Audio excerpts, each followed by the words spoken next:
Father, when we escaped our home, it was always night. In the day, we were hiding anywhere we could, and we could only walk during the night. I didn't see the sun. I felt, oh my God, what kind of experiences those children had.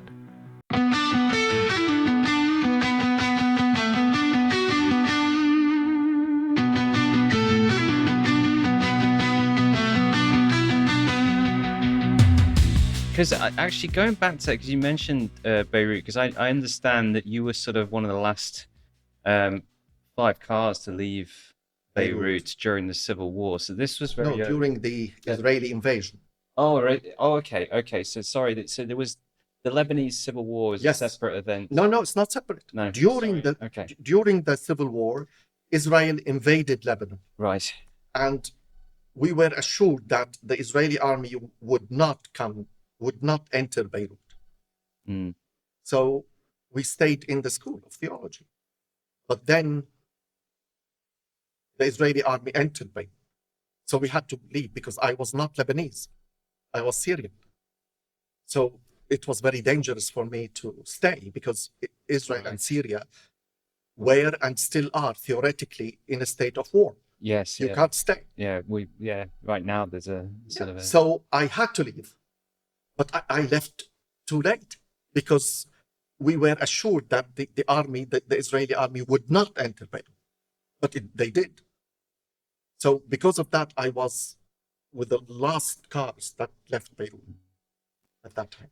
And just to clarify for listeners and anybody who isn't aware of the history, 1982. This is 90. Yes, this is the 80s. So it's not the same as like whatever conflict might be happening now with different political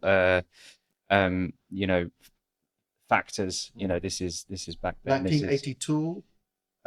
It was the most difficult year in my life. And you have mentioned that you dealt with survivor's guilt as well. Yes, because when I graduated, I felt, why wasn't I killed? This feeling, it's crazy feeling. You feel, I was supposed to be killed 5-6 times. And my question when I graduated was, what do you want from me? Why did you spare my life? What's going on? It was a very difficult question. And of course, at that time, I was very young. I wanted the answer now. But of course, God will always say, not on your terms, on my terms. And thank God for that. That was on his terms, not my terms. So it took time until I went to Germany and I studied theology more. I grew up, came to Cambridge. I taught in Cambridge for a term, and I was offered a job in Cambridge, but the university didn't take me because I hadn't graduated yet. I went back, and then I came back to London to be the senior chaplain, and all that was a preparation from God to establish the Awareness Foundation with Bishop Michael Marshall. So the whole journey was God was preparing me, that's how I see it, for dedicating my life for specifically peace building. And I will never, ever change that direction. Was that part of what led you to become an Anglican priest and specifically to become the Anglican priest for Syria? Or how did you get to that point? Looking back, it's the biggest mistake in my life. No, I'm joking. Cut this. No, actually, I became Anglican consciously, I chose to become Anglican because I felt Anglicanism in its good way, in good form, in the best way, it suits my theology, my thinking, my personality, my everything, because it emphasizes the scriptures, and so do I. It emphasizes reason, and so do I. I think studying the scriptures blindly leads to a disastrous results. Using the mind without the scriptures is an arrogant human attempts to put the sea into a hole of sand, and it respects your personality in ministry. There is this diversity, this wide range of ministries, and that's what attracted me to Anglicanism. You previously talked about sorry to pivot. You've previously talked about Jesus being Syrian. Yes, Is that correct? Because he was yes, born in what is now Syria, right? He was yes. born, and you have The this greater large Syria. chunk of what was formerly sort of Israeli territory, or the Judea, the Judea, yes, part of Judea. Galilee. So there's what I find if you follow the media and social media today, especially with the world politics that's going on, I think you find there seems to be a real sort of competition to try to own Jesus.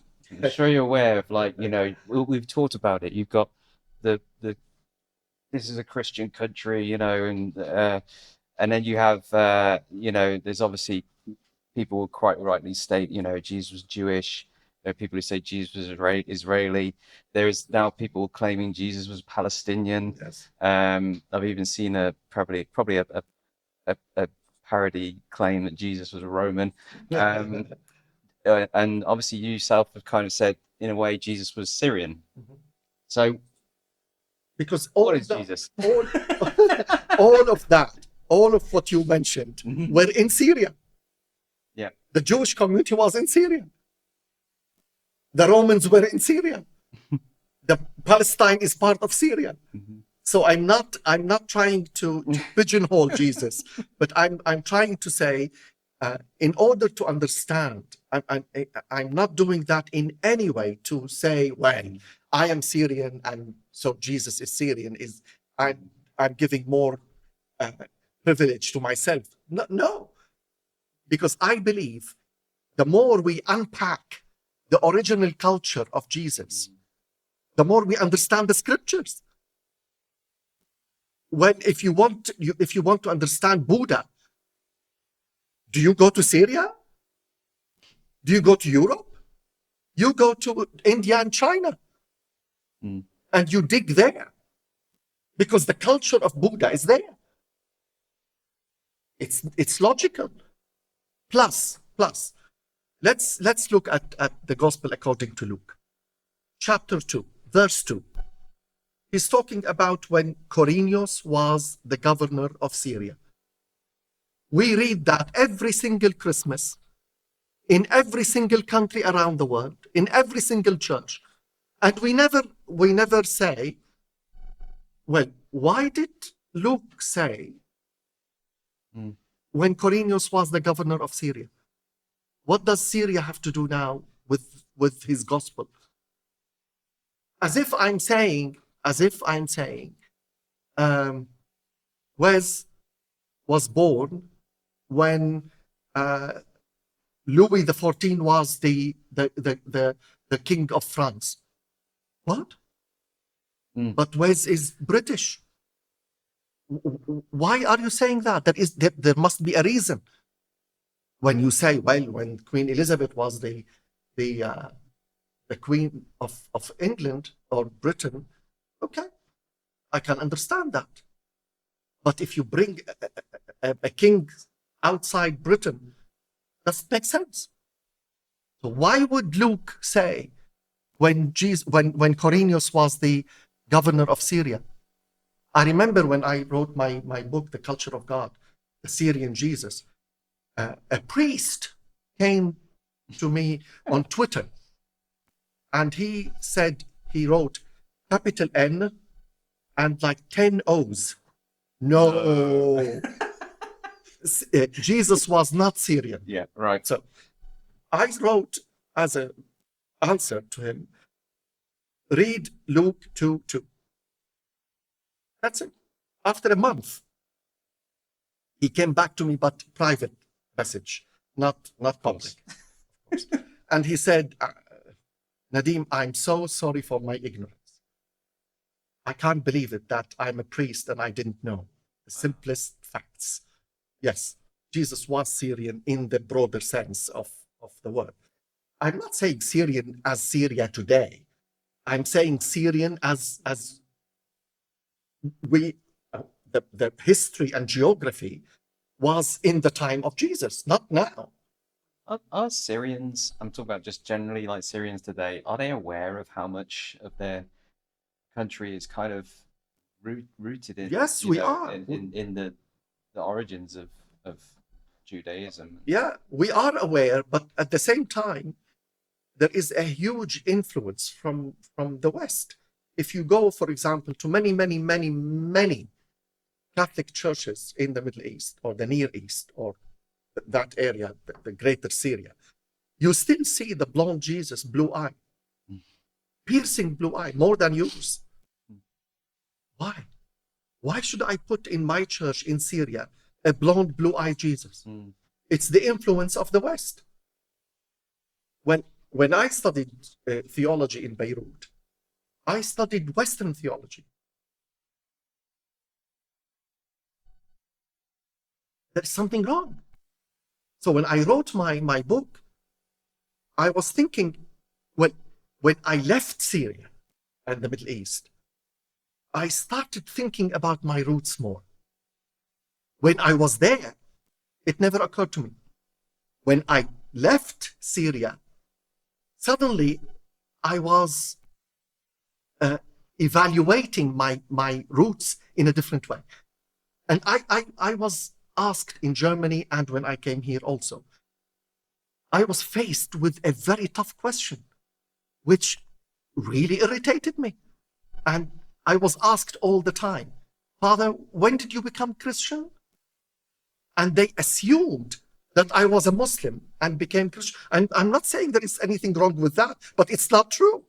Yeah, I was never Muslim. I think the perception is definitely here that Syria is a Muslim country. Yeah, and of course you got that Islamic State sort of. Yes, and then you must have been Muslim, and you became Syrian. You became Christian. Yeah. So, I always give this analogy. I answered always this question by saying, tell me something. When did Paul become Christian? And where? Yeah. On the road to Damascus. Yeah. So Damascus in this country, in England and Britain, there are 3 Damascuses. The first Damascus is Paul. On the road to Damascus, he became Christian. Okay? The second Damascus is the proverb. You say, I've had a road to Damascus experience, which Paul had nothing to do with it. And many people use this proverb without knowing the story of Paul. I heard it many times. Yes. The third Damascus is the capital of Syria today. And the 3 Damascuses have nothing to do with each other in the minds of the people.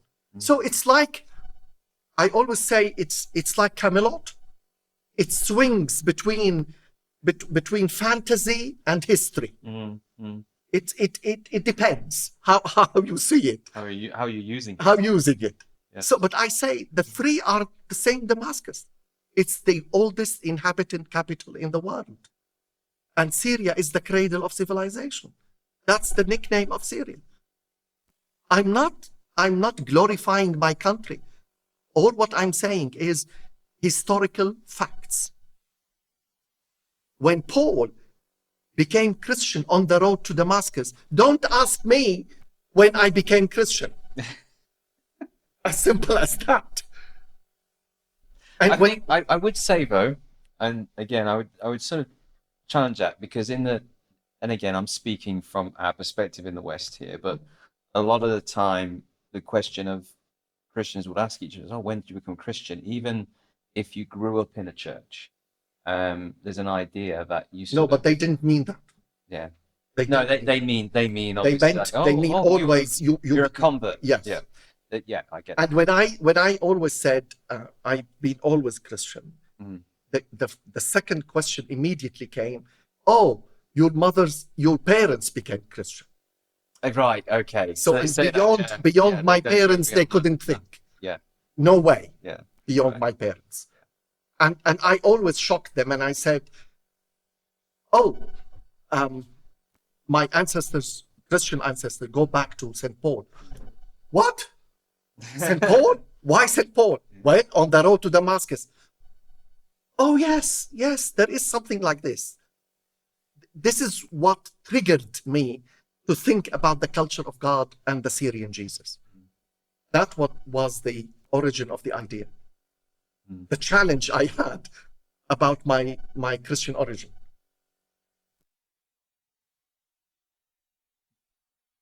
You've met the Queen and Prince Philip.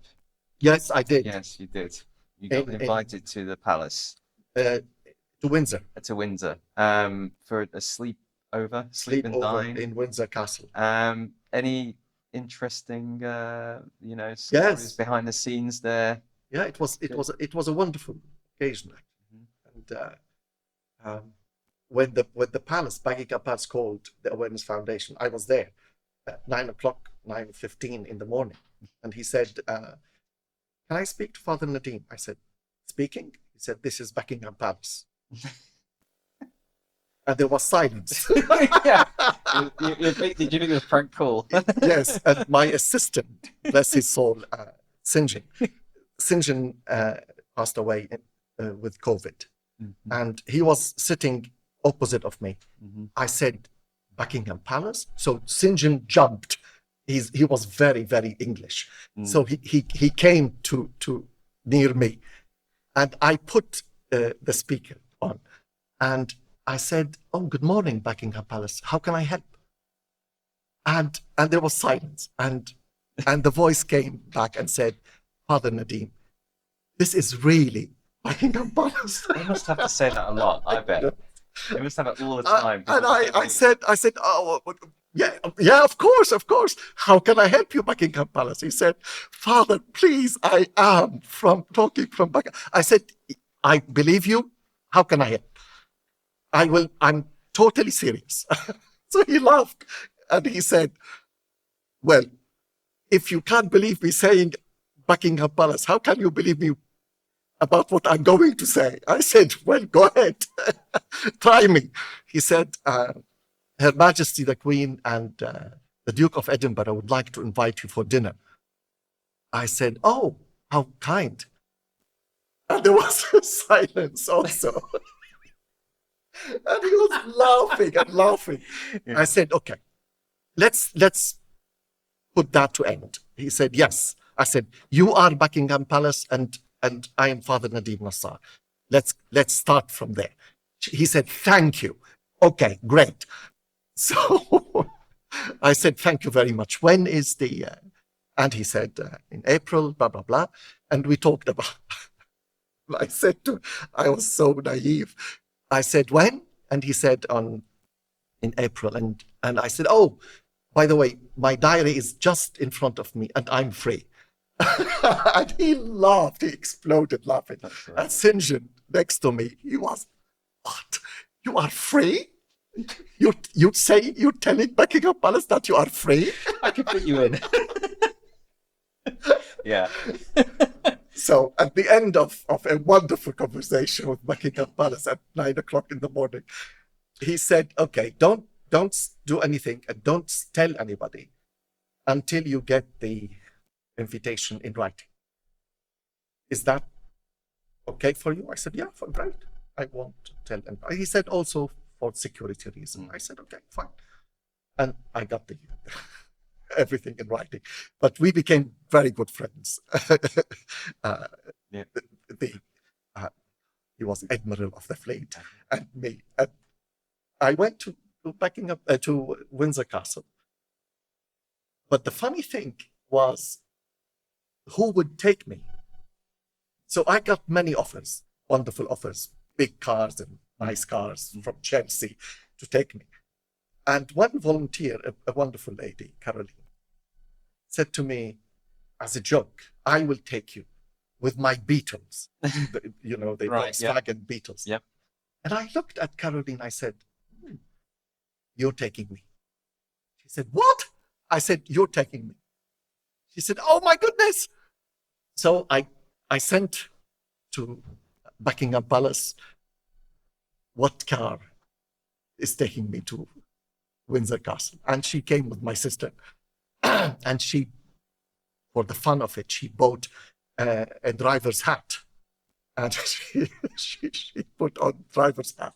So we entered Windsor Castle. In front of us was Bentley, and behind us was Rolls-Royce. And the Beatles was in the middle.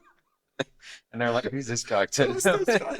So we entered, and everybody, I mean, the whole welcoming team came to us and said, oh, Father Nadim, I'm waiting for the Beatles.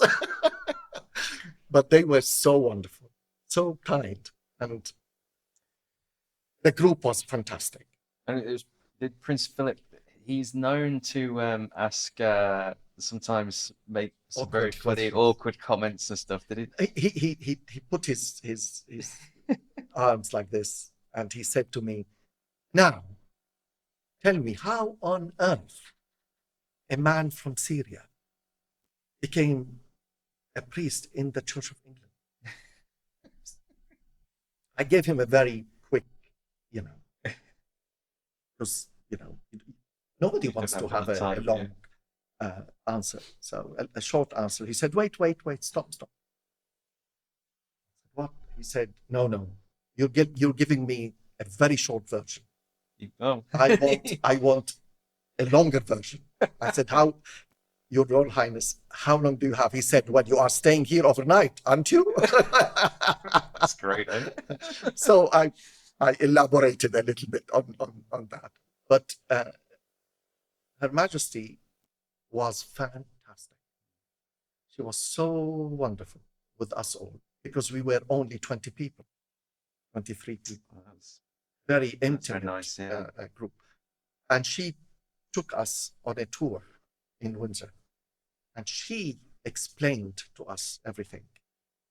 And then there was a long corridor, and she was walking in that corridor, and none of the guests wanted to walk with her, because they were all intimidated. Yeah. So I walked with her. And she looked and she said, oh, how are you, Father Nadim? And how is the Awareness Foundation? Oh, I thought it. And she knew about What? the awareness? She, by name? And she said, how is Syria? So we were talking, and she said, I hear that you still go to Syria. I said, yes, Your Majesty. Isn't it dangerous? She said. I said, Your Majesty, during the Second World War, when London was attacked, did you leave London? I think you didn't. She looked at me. She said, no, I didn't. How can I leave my people? I said, and the Syrians are my people. How can I leave them? She stopped. we were heading towards a big door, an arch in Windsor, and next to it there was a small door, closed. She said she said, okay, let's go through the small door. And I said to her, me being genius, I said, but Your Majesty, the small door is locked. And she looked at me with a wonderful smile and she said, Father, I can open all doors here. And she looked the other way and said, James, and some James And just- appeared out of thin air, totally out of thin air appeared. And he said, Your Majesty. And she said, can we go through the small door? And he said, yes, of course, Your Majesty. And she looked at me like this, I told you. So we headed towards the small door and the door was open. She said, I'm sure you've heard of the fire at Windsor. I said, yes, my goodness. Who hasn't heard of the fire? I was in Germany when that happened. She said, after the fire, everything went back as it was, except here. We carved out of the hall a chapel. Oh, wow. We entered a small chapel like this room. And it was a beautiful chapel.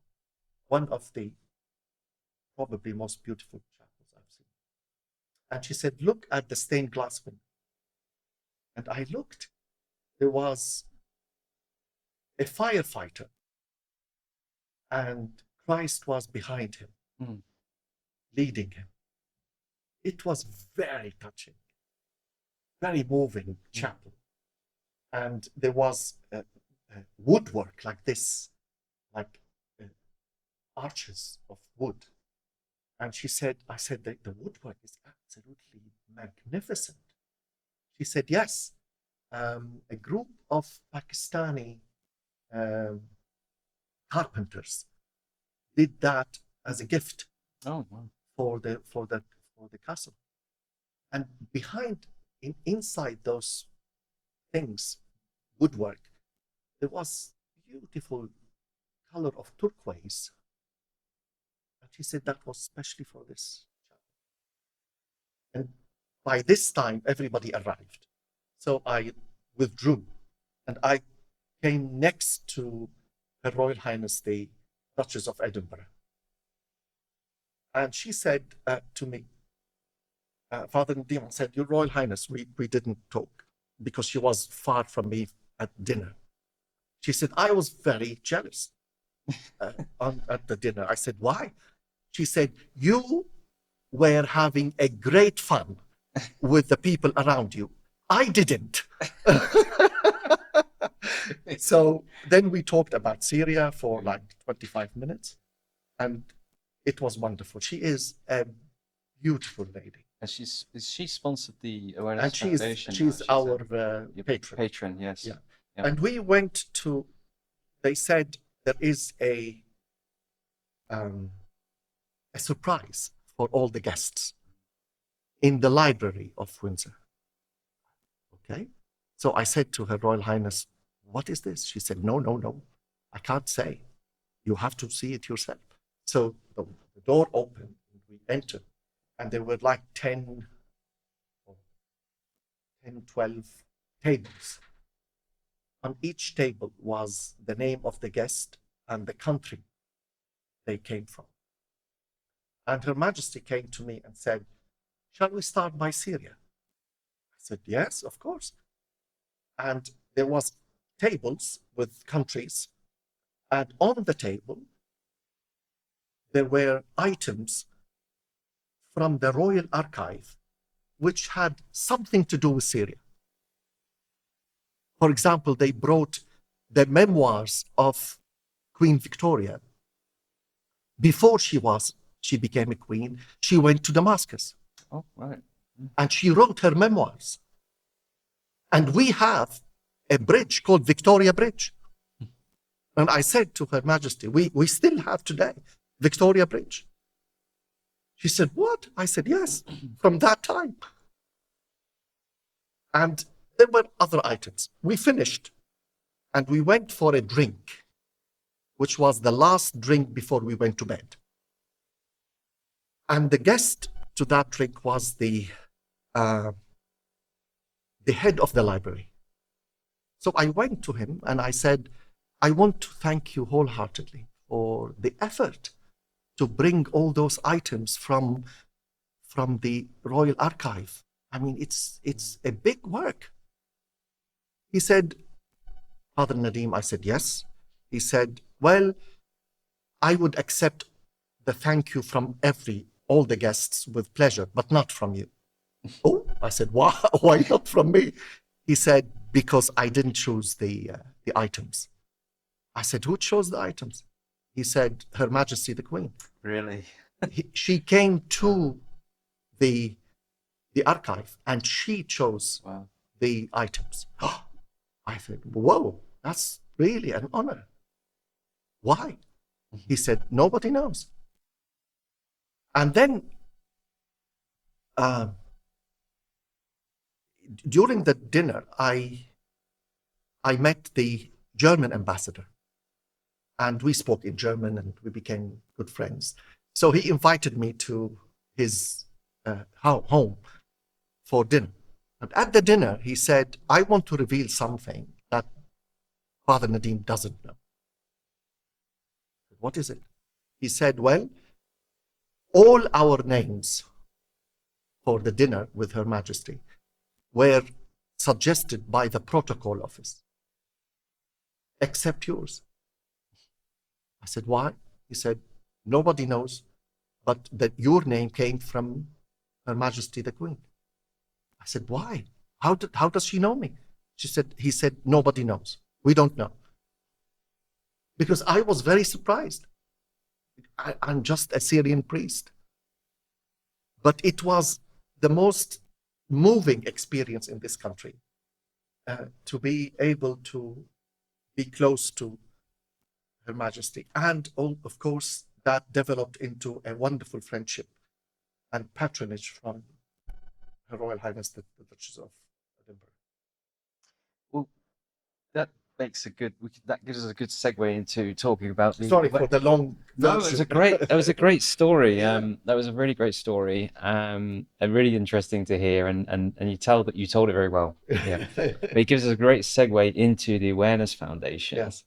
And just to talk about the foundation. You and Bishop Michael Marshall founded it. You sketched your vision on a sheet of A4 paper. Yes. Is that correct? And so if you want to talk about the foundation, and also, what was your most audacious goal, and have you achieved it yet? Well,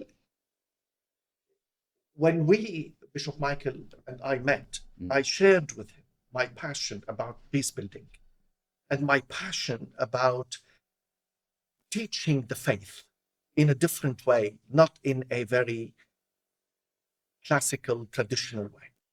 And we talked, because I met Bishop Michael during a pilgrimage to, I don't know if you know the Oberammergau play. It's a town in Germany. Every 10 years, they stage the Passion play, the Passion story of Jesus as a play. And the whole town takes part in that play. And we went, I was part of a pilgrimage, and Bishop Michael was the chaplain of that pilgrimage. And we became very good friends we talked about theology, teaching, education, everything. And when we came back, I was a chaplain. I was the senior chaplain to the universities and colleges. And he said to me, why don't you come to Holy Trinity Sloane Square and we can teach together something? So I went and I helped him. He was teaching the gospel according to John. And we clicked immediately. Some people you click and some kind of chemistry plays and And the people loved it. And then we taught more, and more people came to the teaching. And then we did 2 classes, and then 3 classes. And he said to me once, look, here at Holy Trinity, he was a bishop in residence. He was a bishop, the assistant bishop of London, but he was the priest of the church. So he said, let's do something bigger than Holy Trinity. You shared with me your vision about a body, let's say a charity or whatever. You want to dedicate it to peace and to building bridges between East and West. I said, yes, I have it since I was in my 20s. He said, can you put it down on a A4? Nothing more, not a word more. I said, okay. I did. I showed it to him. We made some amendments, and he took the A4 to the board, which I never met at that time until then. And the board said, we're in. It's a wonderful vision. Let's do it. So there was an ex member of parliament also, Charles Longbottom, who was a fantastic man, beautiful man of God. And he became the chair of the foundation, and I became the director. Bishop Michael was the president, and we started teaching. I took 2 trips in the name of the foundation to Syria. It was fantastic time. And this is how we started, building bridges between East and West, and the understanding of the Middle Eastern Christians in the West, to listen to each other, get to know each other. We still have it, but of course the war in Iraq, the war in Syria afterwards, made us adjust our vision to support young people and children in war zones like Syria and Iraq. And because of that, we have now 4 programs. We have the Ambassadors for Peace for young people, Little Heroes for children. We have Enterprising Women for women who lost their husbands and lost the man who was the bread winner or bread. So many women in Syria were left uncared for. So we trained those women to stand on their feet. And we have a brand new program for teenagers, between Little Heroes and Ambassadors for Peace, for the teenagers who are challenged by drugs, prostitution, weapons, gambling, because in war, everything is possible, everything is available to those young people. So the teenagers are the most vulnerable. So we have designed a program especially for them. And we are working with the grace of God to support as many people as we can. Any powerful stories to share? Oh yes, many stories. I remember a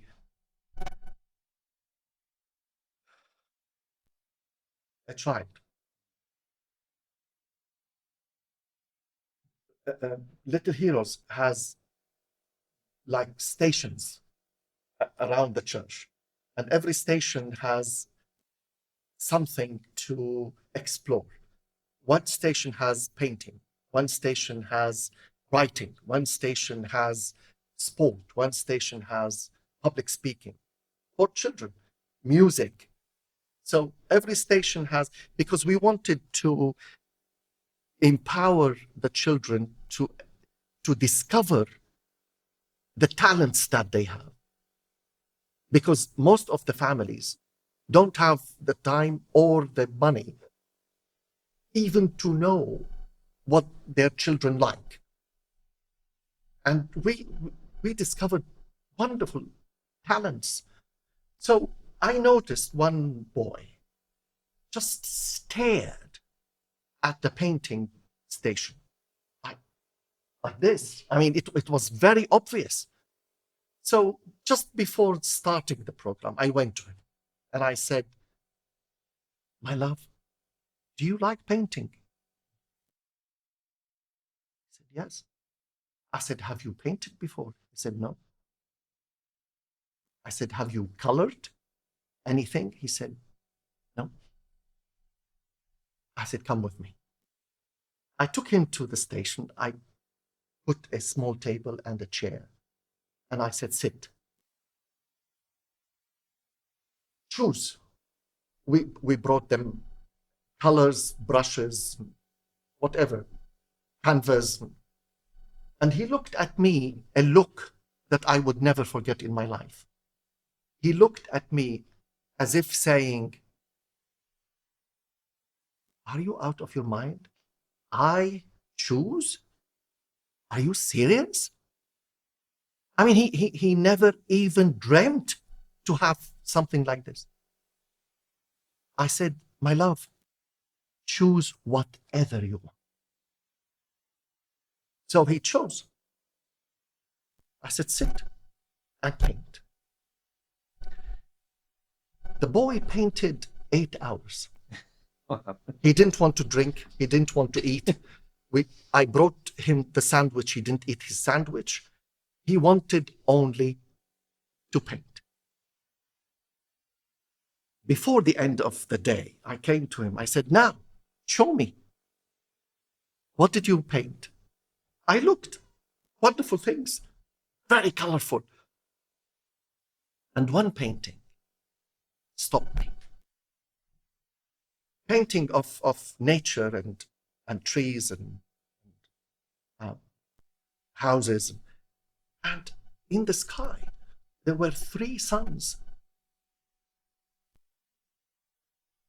I thought, what? Not even Dali thought about that. I said, my love, why 3 suns in this painting?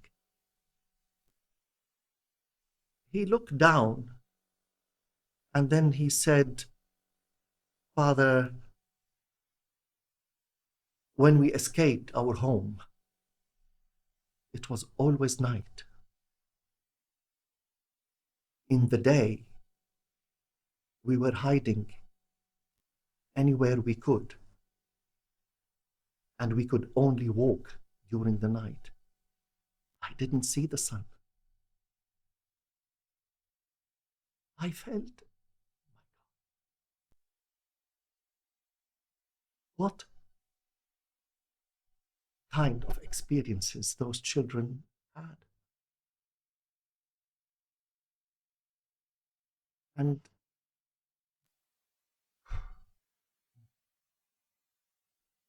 it made me more determined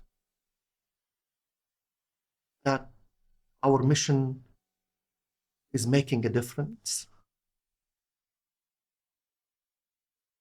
And it gave me a glimpse of what those people went through. It's hard. Very hard. There's a lot of pain in the world, especially around war, isn't there? Yeah. There's a lot of pain. And there's so many people who, you think about children growing up in those war zones and not, they're not having that experience of the missing in the education. They're missing education. They're Being losing children. family, but also having to sort of deal with the trauma that comes with everything, And dealing with the loss of childhood. They didn't live their childhood.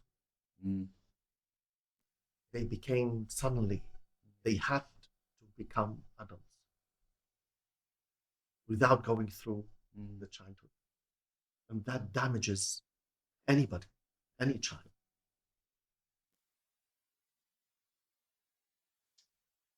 But it's very powerful. That's definitely one to to think about, you know. Yes. So I kind of want to pause there and just think for a moment, but I think it's amazing you have an organization that, you know, can try to can reach out and find these children and the women as well, in particular, you know, to help them we give recover from. every year 1,500 Mm, gifts of stationery to the children because stationery is in Syria like gold dust.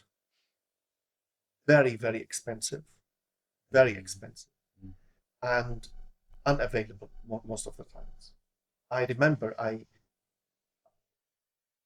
some children, one child would use the notebook like this, and the brother or the sister would use the same notebook but right. upside down. So okay. So You it's see what I interesting. mean? Yeah. So From both sides, yeah. so that they use the same notebook. Yeah. And we did a workshop for those who showed real gift in painting. We chose 15 children of that time before COVID, and we chose 15 children who really were very good. And we one of the top painters in the Arab world is a friend of mine and a friend of the foundation. And I asked him if he could lead the, Oh, no. the workshop. Mm. And he did. It was fantastic. And we took a painting from each one. And last year, we had an exhibition in Rochester Cathedral, the second oldest cathedral in the country. And they exhibited those pictures of the children. And the mayor came and the dean of the cathedral came. It was a wonderful occasion, especially a painting which was done by a girl. She painted the sea, big sun, and in the middle of the sea, she put Jesus' manger. But she made the manger in a shape of a manger and a boat. And it was incredible. And I came to this girl. I said, what? Tell me about this painting. She looked at me and she said, Father, many young people and families threw themselves into unsafe boats in the Mediterranean Sea and never made it. And they died in the sea. And I put the manger of Christ as a boat in the sea for a sign of hope. A girl, like she was 8 or 9, and the dean of Rochester shows that picture. Philip was wonderful. And he said, can I keep this in the cathedral through the time of Christmas? And he preached about that painting the whole season of Christmas last year. It is very powerful, very powerful. This is, when you deal with young people and children, of course you bump into geniuses and bump into extraordinary talents and gifts, and you thank God for that. But at the same time, your heart is broken because of the amount of young people and children died without knowing those talents and gifts, and how much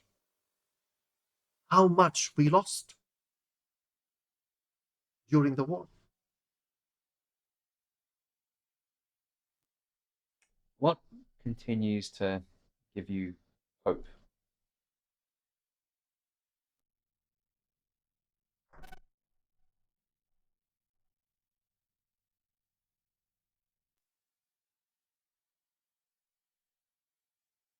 What gives me hope is my belief that Christianity is not for the faint-hearted.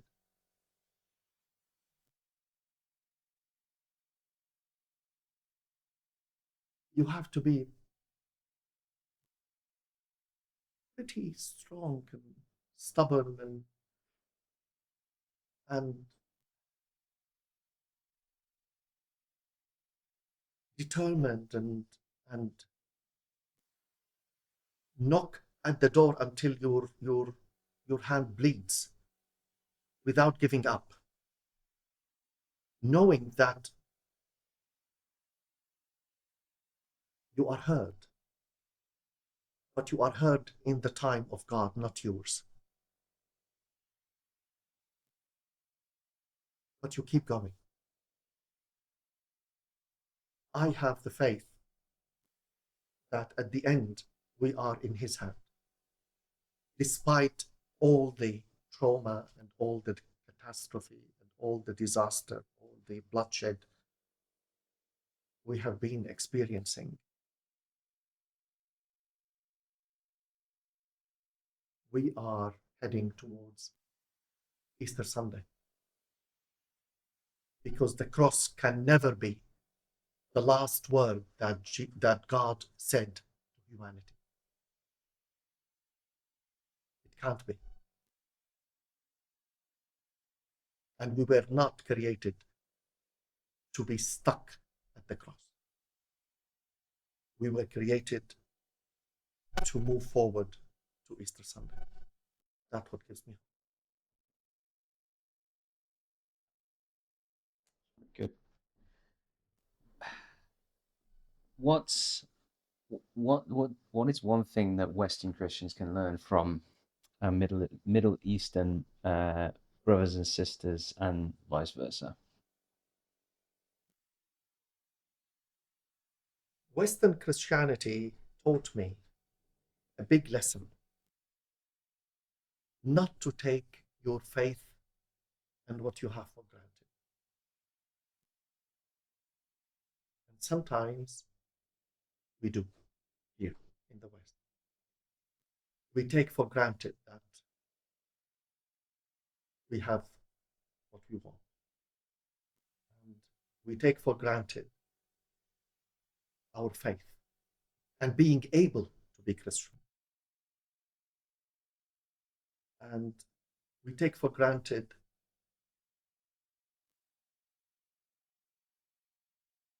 everything that others would see death before they can get. And we need to appreciate our faith, even the limited freedom we have, even the limited gifts we have, to use that all more carefully and more thoughtfully and with thanksgiving. And I learned from Christianity in the East the perseverance. We many times in the history of Christianity in the Middle East, we were threatened to be eliminated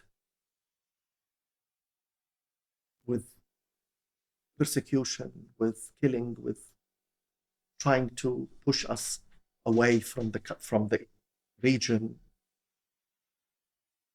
But the perseverance that Christianity in the Middle East has is mind-boggling and something to admire, despite all the problems that we have there, even within the church. But the hope, the depth of hanging in with Christ, to Christ, is admirable.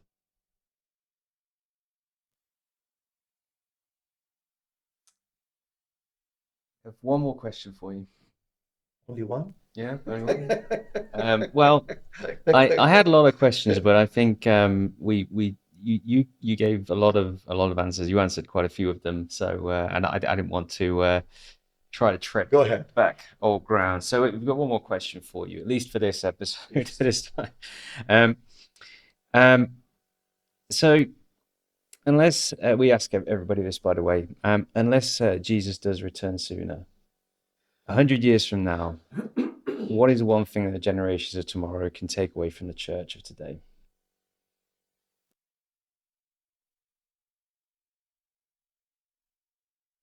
In 100 years. Mm-hmm. It would, I hope that we would learn that being technologically advanced doesn't mean we don't need God, and doesn't mean that we are civilized, and doesn't mean we are more human at all. We need to understand sooner or later that technologically advanced, being technologically advanced, we could use that to our prosperity with the blessing of God. Because our God is not the God of the gap. God does not fill a gap in my knowledge. God moves me to a deeper knowledge of the universe, of life. But we tend to be arrogant. The more we are advanced, the more we think we are the masters of our destiny. And the more we fall on our faces. And also, nothing, and I repeat, nothing can replace faith based on love that generates hospitality, compassion, and love. Nothing.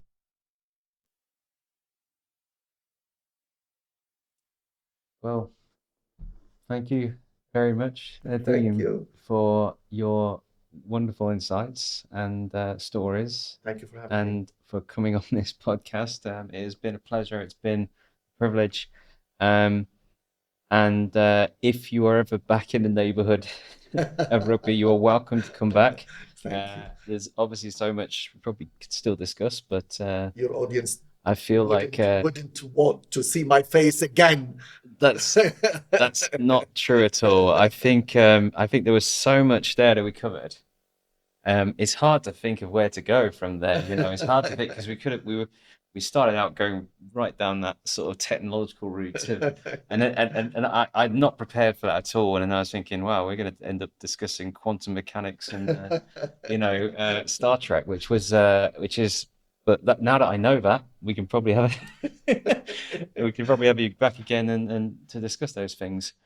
Well, thanks for joining us once again and listening to that podcast episode. We hope you enjoyed the content. And if you haven't already, subscribe, whichever platform you're listening on or watching from. And we'll catch you again for the next episode of Life Explored.